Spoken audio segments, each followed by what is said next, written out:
I was lying in the hospital bed, breathing heavily through the excruciating pain of labor contractions when the door opened, and Vivian, my mother-in-law, entered with rage in her eyes. Before I could scream or call for help, she lunged toward me and raised her foot, aiming at my pregnant belly. But suddenly, the door burst open again, and what followed was more shocking than I could have ever imagined. Hello, my name is Elena Parker, and I'm 29 years old. I work as a lead designer at a luxury interior design firm, a career I have built from the ground up through years of hard work and determination. But my story, the story of how my life changed forever, began 5 years ago when I was still trying to find my footing in this competitive world. I was living in Bloomville, a vibrant city known for its creative atmosphere and never-ending opportunities. Back then, my life was far from glamorous. I worked long hours as a junior designer, juggling endless projects, dealing with difficult clients, and constantly trying to prove myself. Mornings were a whirlwind of coffee, emails, and rushing to the office in heels that always seemed one step away from disaster. But as chaotic as life was, I held on to the hope that one day my hard work would pay off. It was on one of those rushed mornings when I was running late for an important client meeting that fate decided to intervene. The autumn air was crisp, and the streets of Bloomville were buzzing with their usual morning frenzy. I was balancing a stack of design boards and sketches in one hand while clutching my coffee cup in the other. My phone buzzed in my bag, but before I could check it, I rounded a corner and collided with someone. The collision sent my papers flying, scattering across the pavement. "Oh no," I gasped, kneeling down to gather them, my heart pounding with embarrassment. "I'm so sorry," I mumbled, barely looking up as I frantically tried to pick up the mess. But then a warm voice interrupted my panic. "Let me help you," a man said. I looked up and met the gaze of a man crouched beside me, handing me a few sheets of paper. He had warm brown eyes, a kind smile, and an effortlessly charming presence that made me pause for a moment. "Thank you," I said, accepting the papers from him. "It's no problem." "Busy morning?" he asked, his smile widening as he noticed my frazzled state. "You have no idea," I replied with a breathless laugh. I adjusted the papers in my arms, trying to compose myself. "I'm Elena, by the way." "I'm Lucas Emerson," he said, extending his hand. When I shook it, I couldn't help but notice how warm and steady his grip was, a stark contrast to the chaos around us. "I think fate wanted us to meet today," he said. I raised an eyebrow, half amused and half intrigued. "Is that so?" He chuckled. "Well, you never know. Here's my card if you'd like to continue this conversation over dinner sometime. Give me a call." I hesitated for a moment, unsure if I should take the offer, but there was something about Lucas's easy charm that felt genuine. I slid the card into my bag, gave him a polite nod, and went on my way. That should have been the end of it, but something inside me wouldn't let it go. By the end of the day, I found myself pulling out Lucas's card and staring at it, my fingers hovering over the phone. Taking a deep breath, I dialed the number. "Hello?" His voice came through the line, warm and familiar. "Hi, Lucas. It's Elena. I was wondering if your offer for dinner still stands." And just like that, we were connected again. We started seeing each other regularly, sharing late-night walks through the city, cozy dinners at small restaurants, and long conversations about our dreams. Lucas wasn't just kind, he was attentive, understanding, and supportive in ways that made me feel seen and valued. He would listen when I ranted about difficult clients and celebrate my small victories as if they were his own. Over time, I learned that Lucas came from a wealthy family, but he had built his own career in tech innovation without relying on his family's fortune.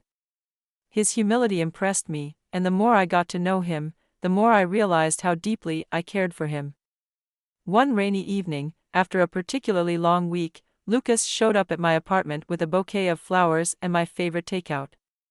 We sat on the floor, eating and laughing as the rain pattered against the windows. When we finished, he pulled out a small velvet box and opened it, revealing a simple but elegant diamond ring. "Elena," he said softly, "will you marry me?" Tears welled up in my eyes as I nodded. Yes, I whispered, barely able to speak through the overwhelming emotion. The following summer, we were married in a small outdoor ceremony surrounded by close friends and family. It was the happiest day of my life. The sun shone brightly, the air was filled with the scent of blooming flowers, and Lucas and I promised to stand by each other through every challenge life would throw our way. Little did I know, those challenges would arrive sooner than I expected. After our wedding, life felt like a dream. Lucas and I moved into a cozy yet elegant apartment in the heart of Bloomville, decorated with a blend of modern and vintage touches that reflected our shared tastes. Lucas continued his work as a rising star in the tech innovation industry, while I focused on advancing my career in interior design. We spent our evenings cooking together, binge-watching mystery dramas, and planning for the future. Everything seemed perfect, until a small life-changing surprise came our way. It happened one morning when I felt unusually tired and nauseous.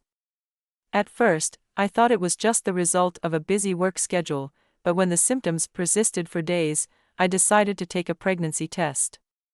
My heart raced as I waited for the result, and when the 2 pink lines appeared, I stared at them in disbelief. I was pregnant. Excitement and nervousness swirled within me as I dialed Lucas's number. "Can you come home early today? I have something important to tell you," I said, trying to keep my voice steady. "Of course," he replied, sounding concerned but supportive as always. "I'll be there as soon as I can." When he arrived, I could barely contain my emotions. We sat on the couch, and I handed him a small box. Inside was a tiny pair of baby booties and the positive pregnancy test. His eyes widened, and a smile slowly spread across his face. "We're going to be parents," I whispered, tears pooling in my eyes. Lucas pulled me into a warm embrace. "This is the best news I could have ever hoped for. I love you, Elena." We spent the rest of the evening talking about names, nursery designs, and the kind of parents we wanted to be. I felt a deep sense of joy and hope for the future. But there was one thing lingering in the back of my mind: how would Lucas's mother, Vivian, react? A few months later, when I was around 4 months pregnant, we went to the doctor for the first ultrasound. I was lying on the examination table, Lucas holding my hand when the sound of our baby's heartbeat filled the room. It was fast and steady, like a tiny drumbeat, and tears streamed down my face as I listened. The doctor smiled and pointed to the screen. "Would you like to know the baby's gender?" Lucas and I exchanged a glance and nodded eagerly. "It's a girl." The words filled me with warmth. I had always dreamed of having a daughter, someone I could share secrets with and watch grow into a strong, independent woman. Lucas grinned and kissed my forehead. "Our little girl," he said softly. "She's going to be amazing." Later that evening, as we sat on the couch with the ultrasound photo in hand, Lucas suggested that we share the news with his mother. I hesitated, remembering her traditional views on family and gender roles. "Are you sure this is a good idea?" I asked, biting my lip. "What if she doesn't take it well?" Lucas sighed. "She'll come around once she sees how much this baby means to us. She won't be able to resist." I wasn't so sure, but I agreed. The next weekend, we visited Vivian's large estate, a grand mansion filled with antique furniture and a sense of cold formality that always made me feel out of place. We sat in the living room, sipping tea, and I could feel the tension building in my chest. "Mom, we have some wonderful news," Lucas said, reaching for my hand. "Elena is pregnant. We're having a baby girl." For a moment, Vivian said nothing. Her eyes narrowed as she set her teacup down with a loud clink. "A girl?" she repeated, her tone icy. "Yes," I said, forcing a smile. "We're very excited." Her lips pressed into a thin line. "The successor to the family legacy should be a boy. What's the point of a girl?" Lucas's jaw tightened, but he remained calm. "Mom, it's 2025. Times have changed. A girl can be just as capable of carrying on the family name." Vivian scoffed. "Don't lecture me on what's changed. I know what's best for this family," And a girl, isn't it? Her words cut deep, but I kept my composure. Our daughter will be loved and supported, regardless of your opinion, I said firmly. Vivian's glare shifted to me. You think you know everything, don't you? Let me tell you something, you've already failed this family by not giving us a son. I felt Lucas's grip tighten on my hand, silently urging me to stay calm. That's enough, Mom, he said, his voice low but firm. We're leaving. We walked out of the mansion in silence, the weight of her words pressing down on me like a heavy blanket. As soon as we got into the car, I broke down, tears streaming down my face. Lucas pulled me into his arms. Don't listen to her, he whispered. We'll protect our daughter no matter what. She'll be safe and loved. But despite his comforting words, I couldn't shake the feeling that this was only the beginning of a long battle. As my pregnancy progressed, life became a mixture of joy and anxiety. By the time I was 6 months along, my belly had grown round and firm, making it difficult to move around as easily as before.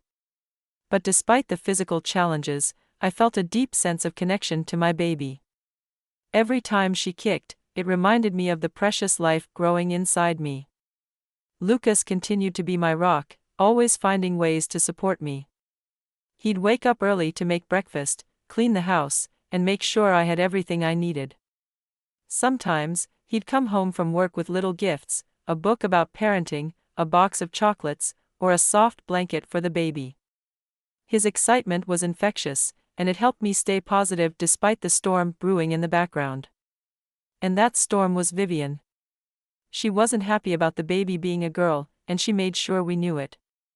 At first, it started with snide comments during family gatherings. I suppose you'll be raising her to take over the family business, she'd say with a sarcastic laugh. Lucas always defended me, but her words lingered, making me doubt whether she'd ever accept our daughter. Then her behavior escalated. She began calling Lucas at work multiple times a day, demanding that he convince me to try again for a boy. She even showed up at our apartment unannounced, criticizing everything from the nursery color to my parenting plans. One day, I was at work finalizing a design project for a major client when the receptionist called me. Elena, there's a woman here asking for you. She says she's your mother-in-law. My heart sank. Tell her I'm in a meeting, I replied quickly. But it was too late. I heard her voice before I saw her. Vivian marched into the office, ignoring the receptionist's protests. My colleague stared as she pointed a finger at me. You think you can hide from me? She yelled. I'm not leaving until you understand how serious this is. I felt my face flush with embarrassment as I led her into a private conference room. What are you doing here? I asked, my voice shaking. I'm trying to save this family, she snapped. You're too busy playing career woman to realize the damage you're causing. A girl can't carry on the family legacy. Quit your job and focus on giving us a son. I stared at her in disbelief. You want me to quit my job? And what if I don't have a son? Will you keep harassing me until I do? She crossed her arms, her gaze cold. If you won't do what's best for the family, then maybe you don't belong in it. Tears welled up in my eyes, but I refused to let her see me break. Lucas and I are happy with our daughter, I said firmly. You don't get to decide our future. Vivian scoffed. Then don't come crying to me when your daughter grows up to be a disappointment. Before I could respond, the door opened, and my boss walked in. Ma'am, this is a workplace, he said firmly. You need to leave now. Vivian shot me one last glare before turning on her heel and storming out. I sank into the chair, my hands trembling as the weight of her words crushed me. My boss sat down beside me, placing a hand on my shoulder. Are you okay, Elena? I nodded, wiping away the tears. Thank you for stepping in. He smiled kindly. Take the rest of the day off. You need some time to breathe. I left the office and went straight home, where Lucas was waiting for me. As soon as I saw him, the tears I had been holding back poured out. I told him everything, from her demands that I quit my job to her hurtful comments about our daughter.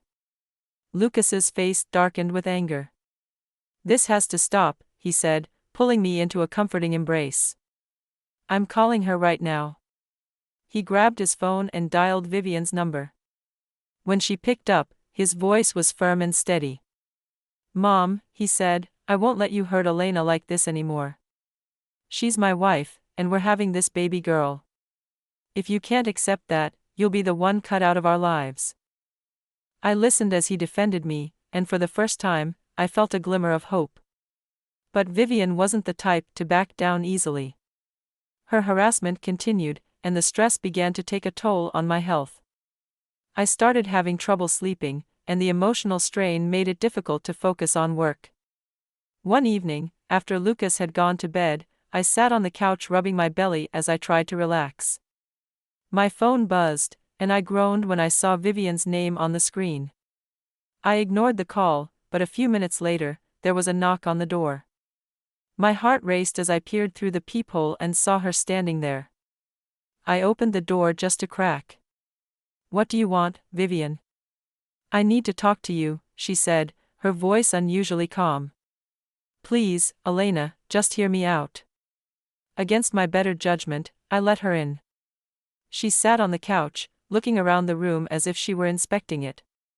"Lucas is too blinded by love to see reason," she began, "but you're smarter than that. You know what's at stake here." I folded my arms. "What exactly are you asking me to do?" She leaned forward, her eyes piercing mine. "Abort the baby. Try again for a boy. It's not too late." My stomach turned, and I felt a wave of nausea wash over me. "You're asking me to kill my baby?" I whispered, my voice shaking. "I'm asking you to save this family," she said coldly. I stood up, trembling with rage. "Get out of my house." Vivian stood, unfazed by my anger.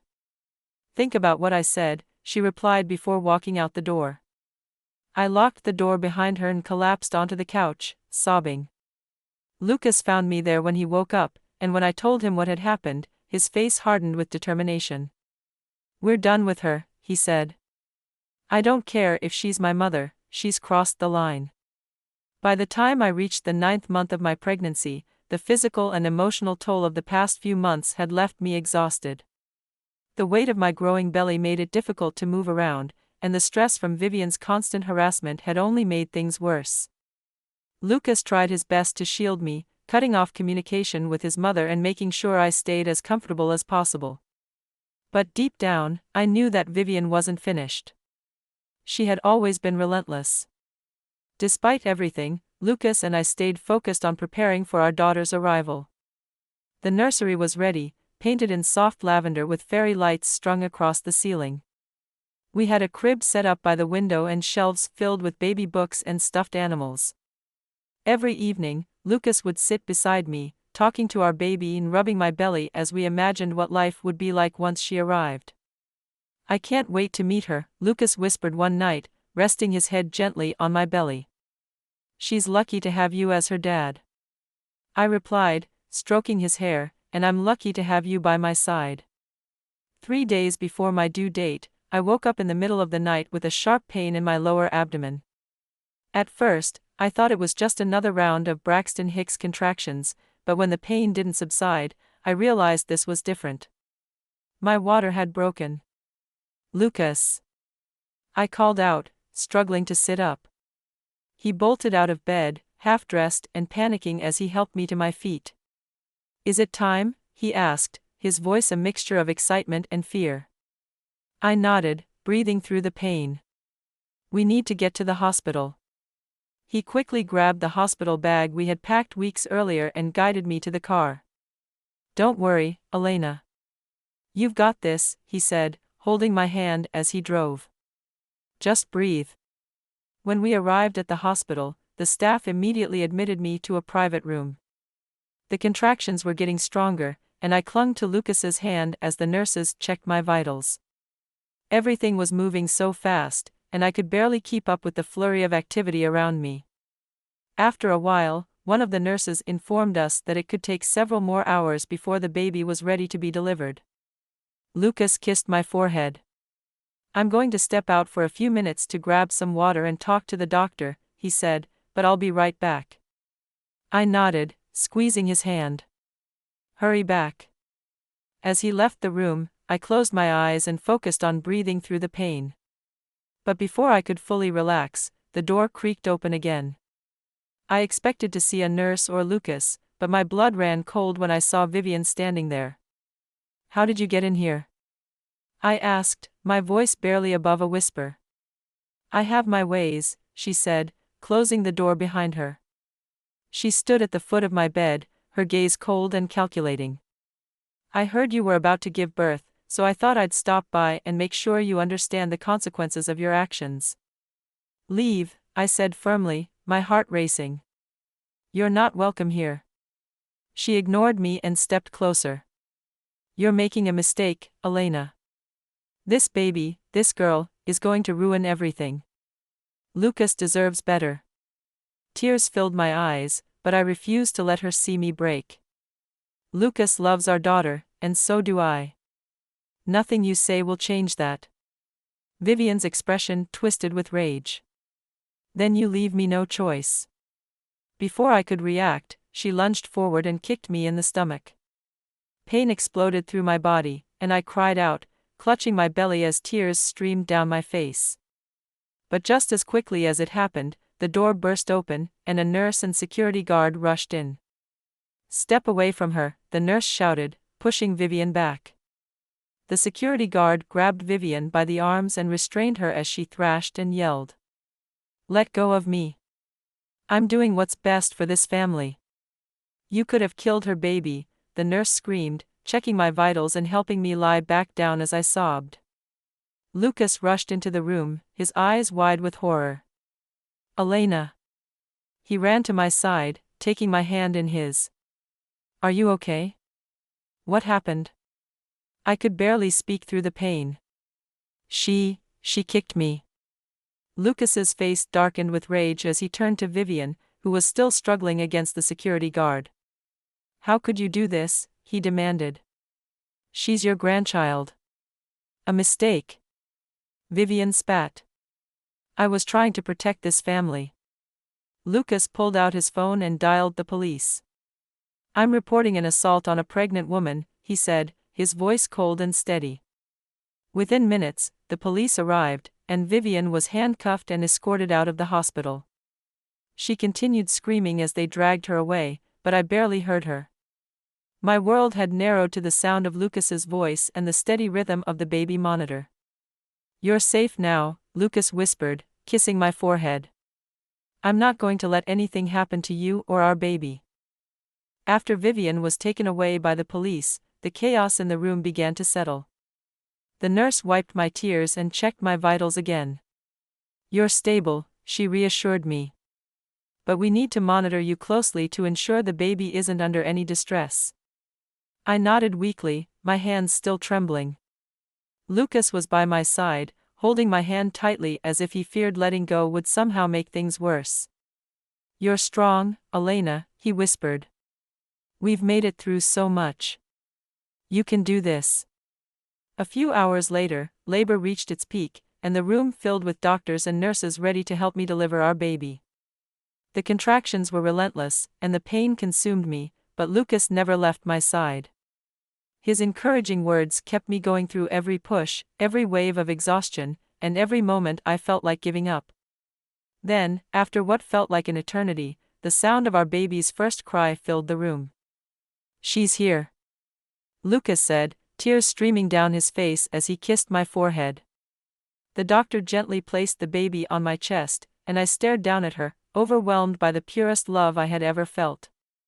She was so tiny, her little fists curled against me, her eyes closed as she whimpered softly. "Hello, my sweet Arya," I whispered, my voice cracking. "Welcome to the world." Lucas leaned over and kissed both of us. "You did it, Elena. She's perfect." We stayed like that for a while, savoring the moment and forgetting the chaos that had preceded it. For the first time in what felt like forever, I felt truly at peace. A few days later, we were discharged from the hospital and returned to our apartment. Lucas had prepared everything for our homecoming. Arya's crib was ready, the nursery was spotless, and there were fresh flowers on the kitchen counter. My heart swelled with gratitude as I walked into the warmth of our home, holding Arya close to me. But despite the joy of bringing our baby home, the events at the hospital still haunted me. Vivian's words echoed in my mind, and the memory of her kick sent shivers down my spine.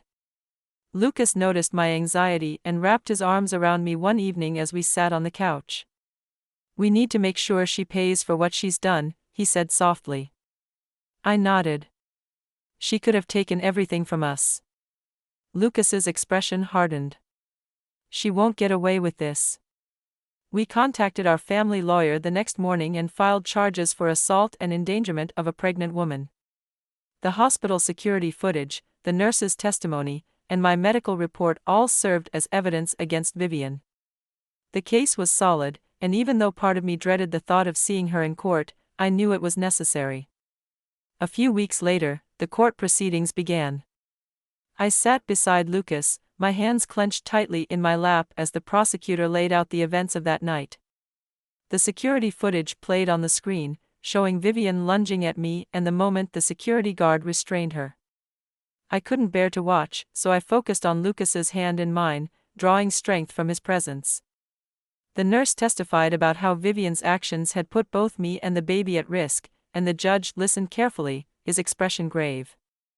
Vivian's lawyer tried to paint her as a concerned grandmother who had acted out of emotional distress, but the evidence against her was overwhelming.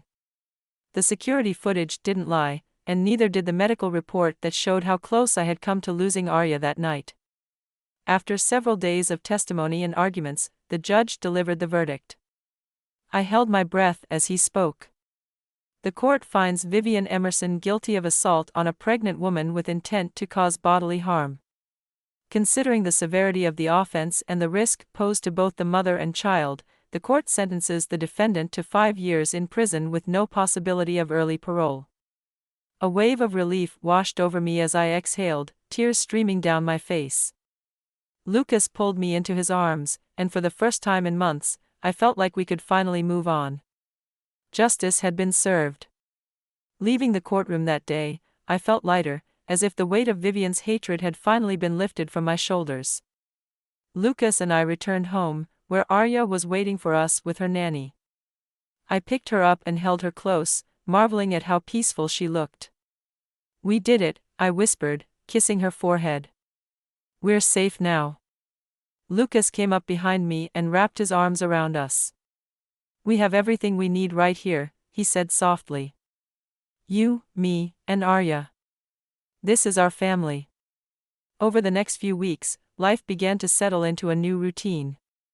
Late-night feedings, diaper changes, and lullabies became our world, and every time I looked at Arya, I was reminded of how strong we had been to protect her. One evening, as we sat on the couch with Arya sleeping in my arms, Lucas leaned over and kissed me. "We've survived so much," he said.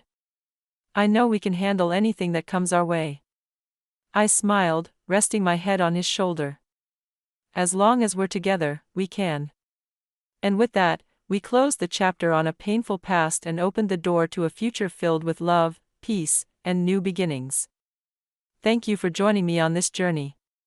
If you enjoyed this story and want to see more content like this, don't forget to give this video a thumbs up, leave a comment sharing your thoughts, and hit the subscribe button to stay updated with future stories. Your support means everything, and I can't wait to hear what you think. See you in the next story.